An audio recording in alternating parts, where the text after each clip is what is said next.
Hi friends, I'm Christina, the manager of the Pacific Beach Library. Welcome back for day 3 of our read along together of The Cricket on the Hearth by Charles Dickens.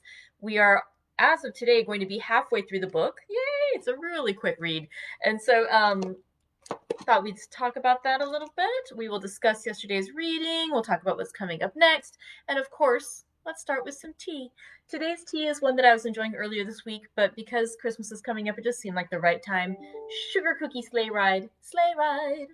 Going to have some of that stuff. And so this is actually my second pot of the day. Fortunately, it's a decaffeinated tea, so I shouldn't be talking too much faster than I usually do. Not too caffeinated today. Let's see. It smells so sweet. I have no idea what the natural flavorings are that make it smell buttery, but whatever it is, it's good. Really, really nice.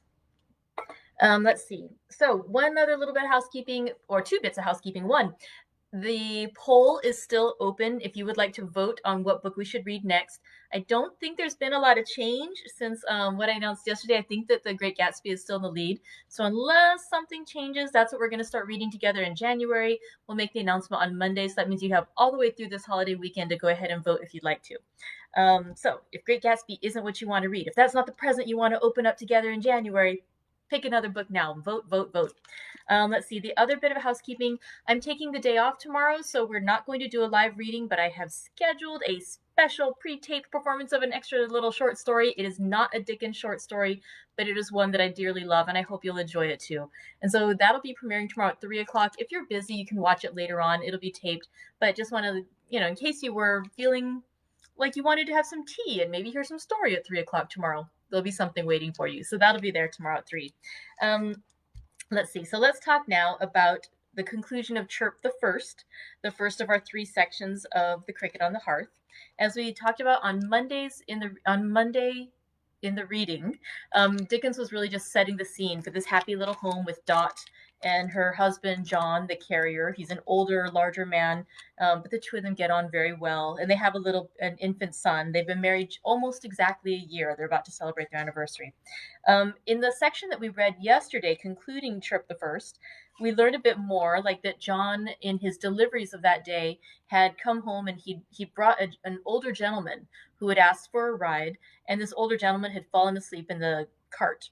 And so this older gentleman comes in, and he seems rather deaf. He's very, very hard of hearing, and so the John and his wife Dot are sort of shouting in his ear to introduce themselves and their baby, and he seems rather harmless and nice.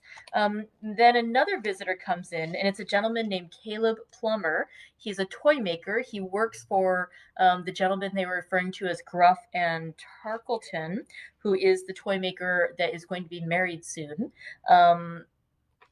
And then he actually shows up shortly thereafter too. Tackleton, excuse me, is his name. And again, it kind of reminded me a bit too of how in A Christmas Carol, Ebenezer Scrooge would go by he would answer to the name of either Scrooge or Marley, because that was the name of the firm, Scrooge and Marley. And because, as long as they're doing business, he didn't care what they called him. It was one of those things, as long as their money was green, they can call him whatever they want, right? And in this case, too, there's a toy maker who used to do business with a gentleman named Gruff, and so the company is called Gruff and Tackleton. And so Mr. Tackleton still is called, actually, Gruff and Tackleton. So that's kind of an interesting little thing. I just thought it was a nod to A Christmas Carol. Or maybe it was a common practice in the Victorian era. Who knows? If you know, please tell us. Let's see.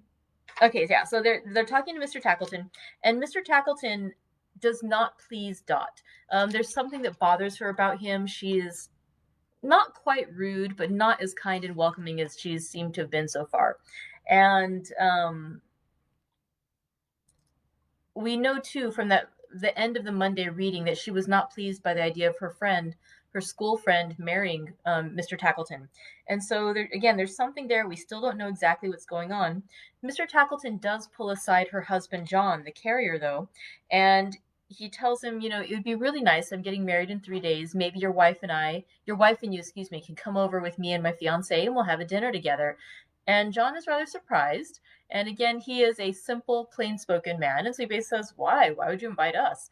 And the other gentleman says, well, your wife and my wife are about the same age. And the way women are, they like to follow each other. So if your wife seems happy, then my wife might be happier about marrying an older man. And he also makes some little intimations, sort of like, well, your wife will go along with it. She seems okay. And how did he phrase it? She honors and obeys, no doubt and that, as I am not a man of sentiment, is quite enough for me. But do you think there's anything more in it? And so he's basically saying he just wants a young, pretty wife who will obey what he says. He's like, well, do you think there's anything more? Do you think that she might actually care about you? And the carrier is sort of saying, well, I would check out any man at the window who said there wasn't, because he does love his wife and he believes she loves him too. So that Tackleton is causing John later on to have a few little doubts and concerns about, because he's not sure later on after Tackleton leaves if he is just misunderstanding what was hinted at there, that perhaps as another fellow older gentleman, his young wife may not actually love him as he believes she does, or is she just there for a home and security. So after Tackleton leaves, John has a few moments of doubt and concern, but then it's assuaged. But sorry, I'm getting ahead of myself. Shortly before Tackleton leaves, Dot has a surprised moment. She sort of cries out. She'd been looking peacefully at the fire for quite some time, and then at one point, when the older gentleman, the one whom John had brought home in the cart, the hard of hearing man, Dot saw something in him or on him, or something just sparked her attention as he approached, and she cried out. And she's very surprised. She says afterwards that she's quite well. There's nothing wrong. It was like a kind of shock, something coming suddenly before her eyes, but it's quite gone now. But even though she says it to her husband, she seems to be looking at the older gentleman. So we can see already that there's some sort of mystery going on there involving the older gentleman that Dot is involved with, and we'll find out more as we go. The gentleman, too, after Tackleton leaves, he says that he would like to stay longer because the person who was supposed to help him, like his assistant, because he is hard of hearing, and he said that his reader has not yet arrived and his help is indispensable, and so therefore could he spend the night? The weather outside is quite bad and he would appreciate if he could rent a bed. And so Dot immediately says, yes, you should absolutely stay over. And so they set up a bed for him and he's going to stay the night. And so again, the chapter ends with John feeling a little bit of confusion and like, was he missing something? What was Tackleton trying to imply? And it's just a little bit of disquiet in a man who we can already tell is very simple and straightforward and honest. And so there's something not quite right he's trying to figure out. But then he sits by the fire, sits with his wife to the side of him on her stool, and they just have this quiet, peaceful evening together. And there's a long description about how she fills his pipe for him, and she's so good at it, and she takes pride in it, and just this moment of companionship and just household tranquility. It's a really sweet little scene. And at the end, as he's puffing on his pipe by the fire, they're saying the cricket and the kettle turn on the song again. They acknowledge that this moment, this simple thing, is indeed a moment of art, and it is a beautiful thing. And so as he is puffing by the fire, puffing on his pipe, it says the cricket chirped, and that genius of his hearth and home, for such the cricket was, came out in fairy shape into the room, and it gave him visions of like Dot as she had been when she first came to the home as a young bride, Dot later on as she had aged and had their child, and then he imagines her in the future raising their children, raising their grandchildren, and just seeing the future that lies ahead of them. And he just feels so happy. And he sees them plainly because the cricket showed him these things. And his heart grew light and happy, and he thanked his household gods with all his might. And he cared no more for Gruff and Tackleton than you do.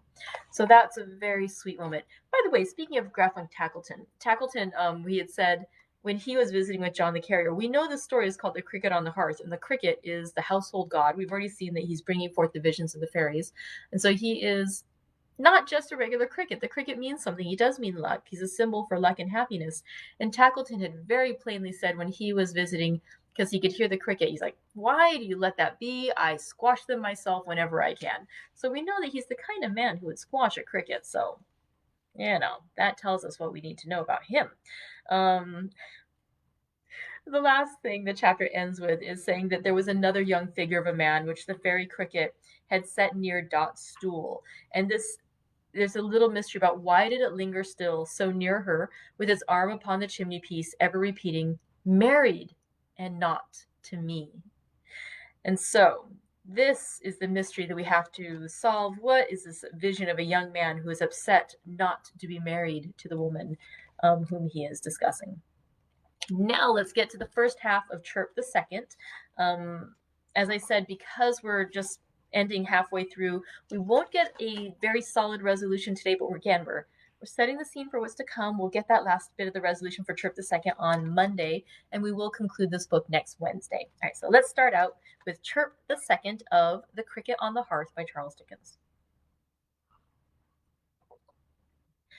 Caleb Plummer and his blind daughter lived all alone by themselves, as the storybooks say. And my blessing, with yours to back it, I hope, on the storybooks, for saying anything in this workaday world. Caleb Plummer and his blind daughter lived all alone by themselves in a little cracked nutshell of a wooden house, which was in truth no better than a pimple on the prominent red brick nose of Gruff and Tackleton.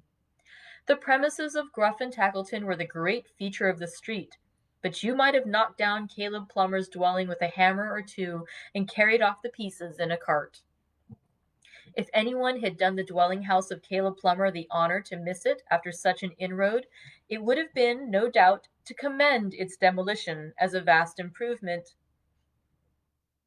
It stuck to the premises of Gruff and Tackleton like a barnacle to a ship's keel, or a snail to a door, or a little bunch of toadstools to the stem of a tree. But it was the germ from which the full-grown trunk of Gruff and Tackleton had sprung, and under its crazy roof the Gruff before last had, in a small way, made toys for a generation of old boys and girls who had played with them and found them out and broken them and gone to sleep. I have said that Caleb and his poor blind daughter lived here. I should have said that Caleb lived here, and his poor blind daughter somewhere else, in an enchanted home of Caleb's furnishing, where scarcity and shabbiness were not, and trouble never entered. Caleb was no sorcerer, but in the only magic art that still remains to us, the magic of devoted, deathless love, nature had been the mistress of his study, and from her teaching all the wonder came. The blind girl never knew that ceilings were discolored, walls blotched and bare of plaster here and there, high crevices unstopped and widening each day, beams moldering and tending downward. The blind girl never knew that iron was rusting, wood rotting, paper peeling off, the size and shape and true proportion of the dwelling withering away. The blind girl never knew that ugly shapes of delft and earthenware were on the board, that sorrow and faint-heartedness were in the house, that Caleb's scanty hairs were turning grayer and more gray before her sightless face. The blind girl never knew they had a master, cold, exacting, and uninterested, never knew that Tackleton was Tackleton, in short, but lived in the belief of an eccentric humorist who loved to have his jest with them, and who, while he was the guardian angel of their lives, disdained to hear one word of thankfulness. And all was Caleb's doing, all the doing of her simple father. But he too had a cricket on his hearth, and listening sadly to its music when the motherless blind child was very young, that spirit had inspired him with the thought that even her great deprivation might be almost changed into a blessing, and the girl made happy by these little means. For all the cricket tribe are potent spirits, even though the people who hold converse with them do not know it, which is frequently the case. And there are not in the unseen world voices more gentle and more true that may be so implicitly relied on, or that are so certain to give none but tenderest counsel, as the voices in which the spirits of the fireside and the hearth address themselves to humankind. Caleb and his daughter were at work together in their usual working room, which served them for their ordinary living room as well, and a strange place it was. There were houses in it, finished and unfinished, for dolls of all stations in life. Suburban tenements for dolls of moderate means, kitchens and single apartments for dolls of the lower classes, capital town residences for dolls of high estate. Some of these establishments were already furnished according to estimate, with a view to the convenience of dolls of limited income. Others could be fitted on the most expensive scale at a moment's notice from whole shelves of chairs and tables, sofas, bedsteads, and upholstery. The nobility and gentry, and public in general, for whose accommodation these tenements were designed, lay, here and there, in baskets, staring straight up at the ceiling, but in denoting their degrees in society, and confining them to their respective stations, which experience shows to be lamentably difficult in real life, the makers of these dolls had far improved on nature, who is often froward and perverse, for they, not resting on such arbitrary marks as satin, cotton print, and bits of rag, had superadded striking personal differences which allowed of no mistake. Thus, the doll lady of distinction had wax limbs of perfect symmetry, but only she and her compeers, the next grade in the social scale being made of leather, and the next of coarse linen stuff. As to the common people, they had just so many matches out of tinder boxes for their arms and legs, and there they were, established in their sphere at once, beyond the possibility of getting out of it. There were various other samples of his handicraft, besides dolls, in Caleb Plummer's room. There were Noah's Arks, in which the birds and beasts were an uncommonly tight fit, I assure you, though they could be crammed in anyhow at the roof, and rattled and shaken into the smallest compass. By a bold poetical license, most of these Noah's Arks had knockers on the doors, inconsistent appendages, perhaps, as suggestive of morning callers and a postman, yet a pleasant finish to the outside of the building. There were scores of melancholy little carts which, when the wheels went round, performed most doleful music. Many small fiddles, drums, and other instruments of torture, no end of cannon, shields, swords, spears, and guns. There were little tumblers and red breeches, incessantly swarming up high obstacles of red tape, and coming down head first on the other side. And there were innumerable old gentlemen of respectable, not to say venerable appearance, insanely flying over horizontal pegs, inserted for the purpose in their own street doors. There were beasts of all sorts, horses in particular, of every breed, from the spotted barrel on 4 pegs, with a small tippet for a mane, to the thoroughbred rocker on its highest mettle.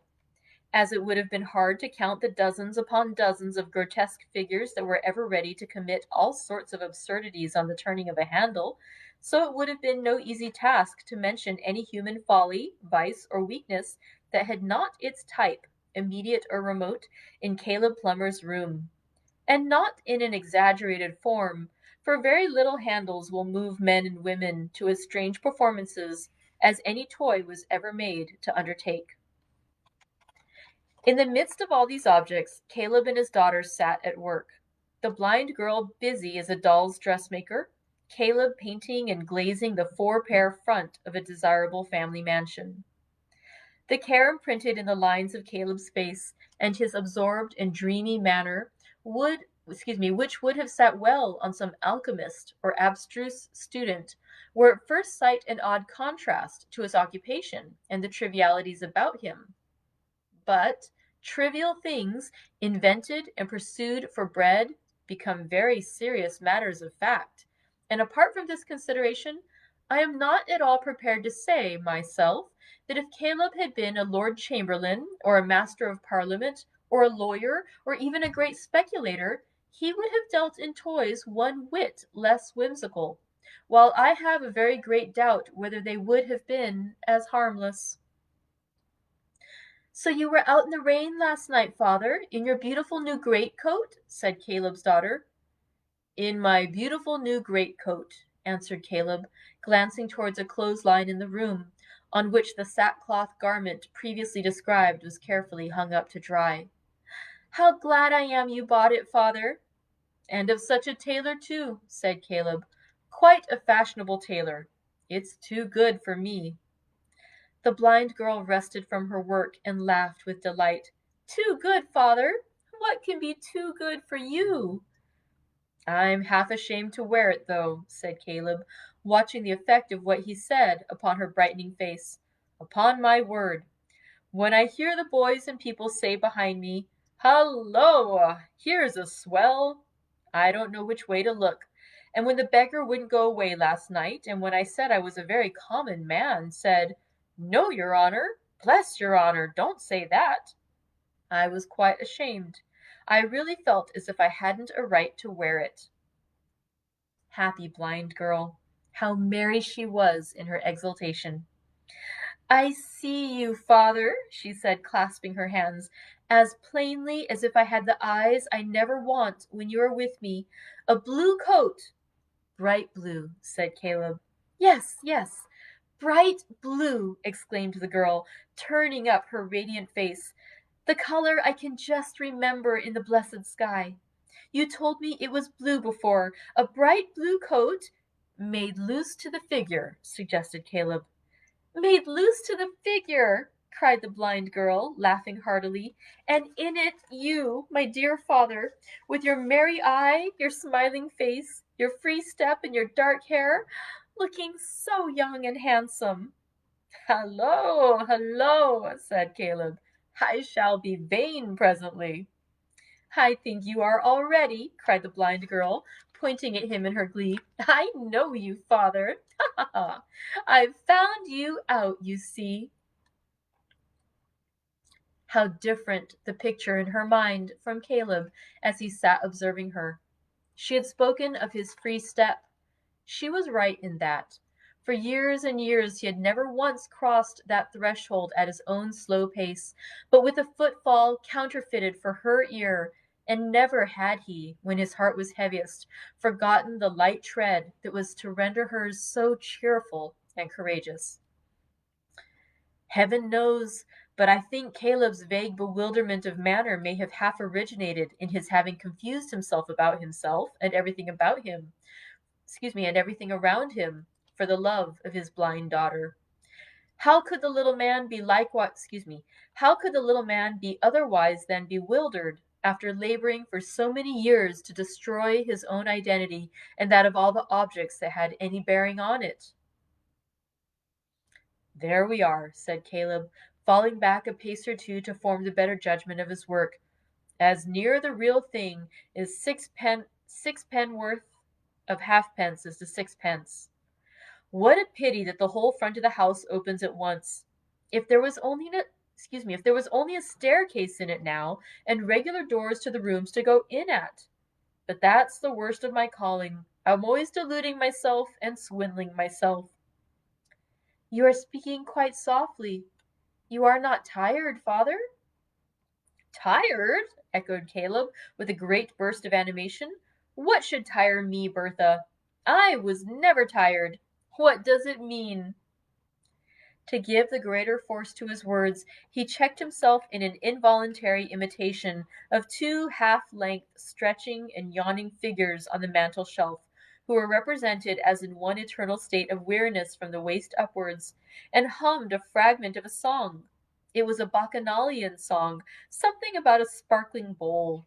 He sang it with an assumption of a devil-may-care voice that made his face 1,000 times more meagre and more thoughtful than ever.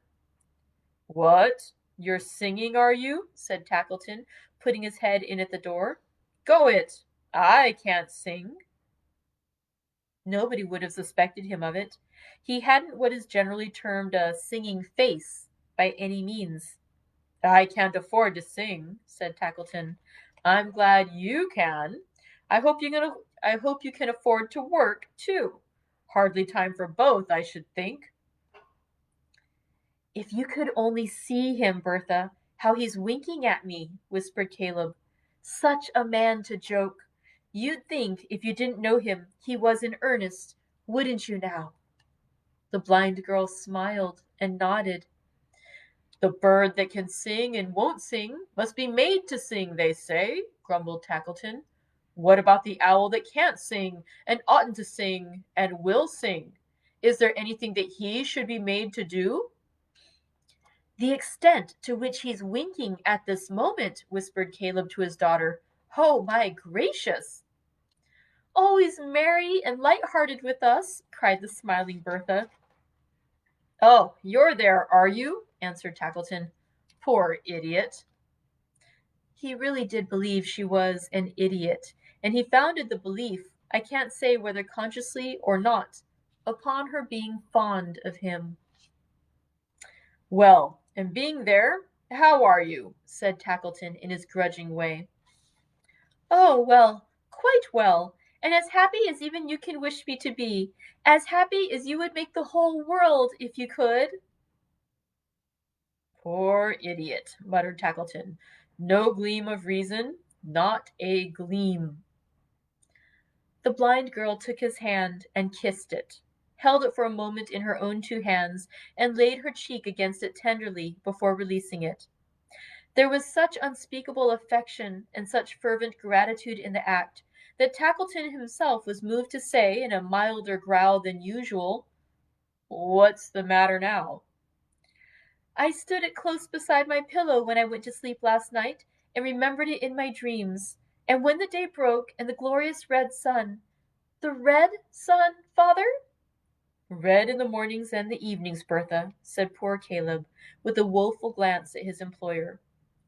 When it rose and the bright light I almost feared to strike myself against in walking came into the room, I turned the little tree towards it, and blessed heaven for making things so precious, and blessed you for sending them to cheer me. Bedlam broke loose, said Tackleton under his breath. We shall arrive at the strait waistcoat and mufflers soon. We're getting on. Caleb, with his hands hooked loosely in each other, stared vacantly before him while his daughter spoke, as if he really were uncertain— I believe he was— whether Tackleton had done anything to deserve her thanks or not. If he could have been a perfectly free agent, at that moment, required, on pain of death, to kick the toy merchant or fall at his feet according to his merits, I believe it would have been an even chance which course he would have taken. Yet Caleb knew that with his own hands he had brought the little rose tree home for her, so carefully, and that with his own lips he had forged the innocent deception which had helped to keep her from suspecting how much, how very much, he every day denied himself that she might be the happier. Bertha, said Tackleton, assuming for the nonce a little cordiality, come here. Oh, I can come straight to you. You needn't guide me, she rejoined. Shall I tell you a secret, Bertha? If you will, she answered eagerly. How bright the darkened face! How adorned with light the listening head! This is the day on which little What's-her-name, the spoilt child, Peerybingle's wife, pays her regular visit to you. Makes her fantastic picnic here, ain't it? Said Tackleton, with a strong expression of distaste for the whole concern. Yes, replied Bertha, this is the day. I thought so, said Tackleton. I should like to join the party. Do you hear that, father? Cried the blind girl in an ecstasy. Yes, yes, I hear it, murmured Caleb, with the fixed look of a sleepwalker. But I don't believe it. It's one of my lies, I've no doubt. You see, I want to bring the Perrybingles a little more into company with May Fielding, said Tackleton. I am going to be married to May. Married? Cried the blind girl, starting from him. She's such a confounded idiot, muttered Tackleton, that I was afraid she'd never comprehend me. Ah, Bertha! Married! Church, parson, clerk, beadle, glass coach, bells, breakfast, bride cake, favors, marrow bones, cleavers, and all the rest of the tomfoolery. A wedding, you know, a wedding. Don't you know what a wedding is? I know, replied the blind girl in a gentle tone. I understand. Do you? Muttered Tackleton. It's more than I expected. Well, on that account I want to join the party and to bring May and her mother. I'll send in a little something or other before the afternoon, a cold leg of mutton or some comfortable trifle of that sort. You'll expect me? Yes, she answered. She had drooped her head and turned away, and so stood with her hands crossed, musing. I don't think you will, muttered Tackleton, looking at her, for you seem to have forgotten all about it already. Caleb! I may venture to say I'm here, I suppose, thought Caleb. Sir! Take care she don't forget what I've been saying to her. She never forgets, returned Caleb. It's one of the few things she ain't clever in. Every man thinks his own geese swans, observed the toy merchant with a shrug. Poor devil. Having delivered himself of which remark with infinite contempt, old Gruff and Tackleton withdrew. Bertha remained where he had left her, lost in meditation. The gaiety had vanished from her downcast face, and it was very sad. 3 or 4 times she shook her head as if bewailing some remembrance or some loss, but her sorrowful reflections found no vent in words. It was not until Caleb had been occupied some time in yoking a team of horses to a wagon by the summary process of nailing the harness to the vital parts of their bodies that she drew near to his working stool and sitting down beside him said, Father, I am lonely in the dark. I want my eyes, my patient, willing eyes. Here they are, said Caleb, always ready. They are more yours than mine, Bertha, any hour in the 4 and 20. What shall your eyes do for you, dear? Look round the room, father. All right, said Caleb. No sooner said than done, Bertha. Tell me about it. It's much the same as usual, said Caleb. Homely, but very snug. The gay colors on the walls, the bright flowers on the plates and dishes, the shining wood where there are beams or panels, the general cheerfulness and neatness of the building make it very pretty. Cheerful and neat it was wherever Bertha's hands could busy themselves, but nowhere else were cheerfulness and neatness possible in the old crazy shed where Caleb's fancy so transformed. You have your working dress on, and are not so gallant as when you wear the handsome coat, said Bertha, touching him. Not quite so gallant, answered Caleb. Pretty brisk, though. Father, said the blind girl, drawing close to his side and stealing one arm round his neck, tell me something about May. She is very fair? She is indeed, said Caleb. And she was indeed. It was quite a rare thing to Caleb not to have to draw on his invention. Her hair is dark, said Bertha pensively, darker than mine. Her voice is sweet and musical, I know. I have often loved to hear it. Her shape? There's not a doll's in all the room to equal it, said Caleb. And her eyes. He stopped, for Bertha had drawn closer round his neck, and from the arm that clung about him came a warning pressure which he understood too well. He coughed a moment, hammered for a moment, and then fell back upon the song about the sparkling bowl, his infallible resource in all such difficulties. Our friend, father, our benefactor. I am never tired, you know, of hearing about him. Now, was I ever? She said hastily. Of course not, answered Caleb, and with reason. Ah, with how much reason? Cried the blind girl, with such fervency that Caleb, though his motives were so pure, could not endure to meet her face, but dropped his eyes as if she could have read in them his innocent deceit. Then tell me again about him, dear father, said Bertha, many times again. His face is benevolent, kind, and tender, honest and true, I am sure it is. The manly heart that tries to cloak all favors with a show of roughness and unwillingness beats in its every look and glance. And makes it noble, added Caleb in his quiet desperation. And makes it noble, cried the blind girl. He is older than May, father? Yes, said Caleb reluctantly. He's a little older than May, but that don't signify. Oh, father, yes. To be his patient companion in infirmity and age, to be his gentle nurse in sickness, and his constant friend in suffering and sorrow, to know no weariness in working for his sake, to watch him, tend him, sit beside his bed and talk to him awake, and pray for him asleep. What privileges these would be! What opportunities for providing all her truth and devotion to him! Would she do all this, dear father? No doubt of it, said Caleb. I love her, father. I can love her from my soul, exclaimed the blind girl. And saying so, she laid her poor blind face on Caleb's shoulder, and so wept and wept that he was almost sorry to have brought that tearful happiness upon her.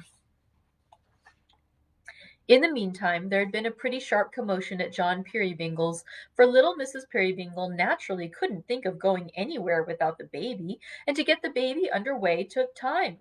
Not that there was much of the baby, speaking of it as a thing of weight and measure, but there was a vast deal to do about it, and it all had to be done by easy stages. For instance, when the baby was got, by hook and by crook, to a certain point of dressing, and you might have rationally supposed that another touch or two would finish him off and turn him out a tip-top baby challenging the world, he was unexpectedly extinguished in a flannel cap and hustled off to bed, where he simmered, so to speak, between two blankets for the best part of an hour. From this state of inaction he was then recalled, shining very much and roaring violently to partake of, well, I would rather say, if you'll permit me to speak generally, of a slight repast. After which he went to sleep again. Mrs. Peerybingle took advantage of this interval to make herself as smart in a small way as ever you saw anybody in all your life, and during the same short truce Miss Slowboy insinuated herself into a Spencer of a fashion so surprising and ingenious that it had no connection with herself or anybody or anything else in the universe, but was a shrunken dog's-eared, independent fact, pursuing its lonely course without the least regard to anybody. By this time the baby, being all alive again, was invested, by the united efforts of Mrs. Peerybingle and Miss Slowboy, with a cream-coloured mantle for its body, and a sort of nankeen raised pie for its head. And so in course of time they all three got down to the door, where the old horse had already taken more than the full value of his day's toll out of the turnpike trust, by tearing up the road with his impatient autographs, and whence Boxer might be dimly seen in the remote perspective, standing looking back, and tempting him to come on without orders. As to a chair, or anything of that kind for helping Mrs. Peerybingle into the cart, you know very little of John, if you think that was necessary. Before you could have seen him lift her from the ground, there she was in her place, fresh and rosy, saying, "John, how can you? Think of Tilly." If I might be allowed to mention a young lady's legs on any terms, I would observe of Miss Slowboy's that there was a fatality about them which rendered them singularly liable to be grazed, and that she never effected the smallest ascent or descent without recording the circumference upon them with a notch, as Robinson Crusoe marked the days upon his wooden calendar. But as this might be considered ungenteel, I'll think of it. "John, you've got the basket with the veal and ham pie and things, and the bottles of beer," said Dot. "If you haven't, you must turn round again, this very minute." "You're a nice little article," returned the carrier, "to be talking about turning round, after keeping me a full quarter of an hour behind my time." "I am sorry for it, John," said Dot in a great bustle, "but I really could not think of going to Bertha's. I would not do it, John, on any account, without the veal and ham pie and things, and the bottles of beer. Way!" This monosyllable was addressed to the horse, who didn't mind it at all. "Oh, do way, John," said Mrs. Peerybingle, "please." "It'll be time enough to do that," returned John, "when I begin to leave things behind me. The basket's here, safe enough." "What a hard-hearted monster you must be, John, not to have said so at once and saved me such a turn. I declared I wouldn't go to Bertha's without the veal and ham pie and things, and the bottles of beer, for any money. Regularly once a fortnight, ever since we have been married, John, have we made our little picnic there. If anything was to go wrong with it, I should almost think we were never to be lucky again." "It was a kind thought in the first instance," said the carrier, "and I honor you for it, little woman." My dear John, replied Dot, turning very red, don't talk about honoring me. Good gracious! By the by, observed the carrier, that old gentleman, again so visibly and instantly embarrassed. He's an odd fish, said the carrier, looking straight along the road before them. I can't make him out. I don't believe there's any harm in him. None at all. I'm sure there's none at all. Yes, said the carrier, with his eyes attracted to her face by the great earnestness of her manner. I am glad you feel so certain of it, because it's a confirmation to me. It's curious that he should have taken it into his head to ask leave to go on lodging with us, ain't it? Things come about so strangely. So very strangely, she rejoined in a low voice, scarcely audible. However, he's a good-natured old gentleman, said John, and pays as a gentleman, and I think his word is to be relied upon, like a gentleman's. I had quite a long talk with him this morning. He can hear me better already, he says, as he gets more used to my voice. He told me a great deal about himself, and I told him a great deal about myself, and a rare lot of questions he asked me. I gave him information about my having two beats, you know, in my business. One day to the right from our house and back again, another day to the left from our house and back again, for he's a stranger and don't know the names of places about here. And he seemed quite pleased. Why then, I shall be returning home tonight your way, he says, when I thought you'd be coming in an exactly opposite direction. That's capital. I may trouble you for another lift, perhaps, but I'll engage not to fall so sound asleep again. He was sound asleep, surely. Dot, what are you thinking of? Thinking of John. I I was listening to you. Oh, that's all right, said the honest carrier. I was afraid, from the look of your face, that I had gone rambling on too long as to set you thinking about something else. I was very near it, I'll be bound. Dot making no reply, they jogged on, for some little time, in silence. But it was not easy to remain silent very long in John Peerybingle's cart, for everybody on the road had something to say. Though it might only be, "How are you?" and indeed it was very often nothing else, still, to give that back again in the right spirit of cordiality required not merely a nod and a smile, but as wholesome an action of the lungs withal as a long-winded parliamentary speech. Sometimes passengers on foot or horseback plodded on a little way beside the cart for the express purpose of having a chat, and then there was a great deal to be said on both sides. Then Boxer gave occasion to more good-natured recognitions of and by the carrier than half a dozen Christians could have done. Everybody knew him all along the road, especially the fowls and pigs, who, when they saw him coming with his body all on one side and his ears pricked up inquisitively, and that knob of a tail making the most of itself in the air, immediately withdrew into remote back settlements without waiting for the honor of a nearer acquaintance. He had business everywhere, going down all the turnings, looking into all the wells, bolting in and out of all the cottages, dashing into the midst of all the day schools, fluttering all the pigeons, magnifying the tails of all the cats, and trotting into the public houses like a regular customer. Wherever he went, somebody or other might have been heard to cry, "Hello, here's Boxer," and out came that somebody forthwith, accompanied by at least two or three other somebodies, to give John Peerybingle and his pretty wife good day. I think I'm going to end on that note. I planned initially on doing another paragraph, but especially in light of having just recently read A Christmas Carol when they talked about Scrooge and how nobody ever said hello to him, nobody ever said how do you do, and that it was a huge turning point in his character when he was able to be friendly with people and have people actually care to greet him.